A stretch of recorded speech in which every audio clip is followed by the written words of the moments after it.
All right, saturated fat is bad for you. It leads to heart disease, and therefore you should limit your saturated fat to no more than 10% of your calories, according to USDA's dietary guidelines. And so what is that based upon? And is there some problems with that? First of all, realize that 95% of the people that sit on the USDA Guidelines Committee, or at least in recent years, have had ties to the processed food industry, so their views are obviously been bought and paid for. But when we look at saturated fat consumption in the United States, you have to realize that only a tiny fraction of the saturated fat we consume comes from things like whole eggs, meat, ground beef, things like that, steaks.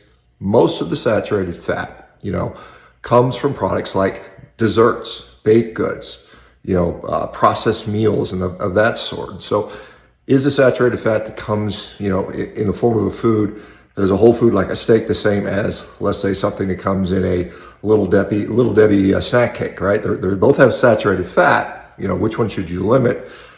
Common sense would indicate, and this is what the 2020 scientific paper article in the Journal of American College of Cardiology suggested, that whole foods, the saturated fat coming from whole foods like meat, eggs, dairy products, and so on and so forth, is not associated with increases in heart disease. And we also have to remember that saturated fats come in many forms. There's all kinds of saturated fats, from the short chain to the medium chain to the long chain fatty acids. And when we get into long chain fatty acids, we're talking about things like oleic acid, palmitic acid, and stearic acid, so on and so forth. And they all act differentially. And so the suggestion to limit saturated fat may hold up if the saturated fat you're limiting comes from desserts, baked goods, and so on and so forth. But to say, because meat has saturated fat, and for just FYI, does anyone know the number one type of fat that's found in beef by itself? What's monounsaturated fat? Monounsaturated fat generally exceeds saturated fat in things like beef, right? We're also told that monounsaturated fat is quote unquote good for us. All right, so the real sort of answer to this is it depends on what this food is associated with. And again, going back to this Journal of American College of Cardiology article, it depends on the matrix of the entire food.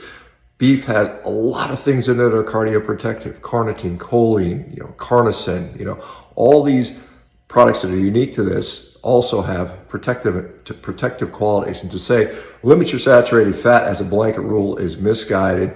It is actually harmful to a lot of people, because then they think, well, I shouldn't eat eggs, and I shouldn't eat beef, and I shouldn't eat dairy products of that nature. That is problematic. Anyway, let me know what you guys think. There you go. We'll talk to you later.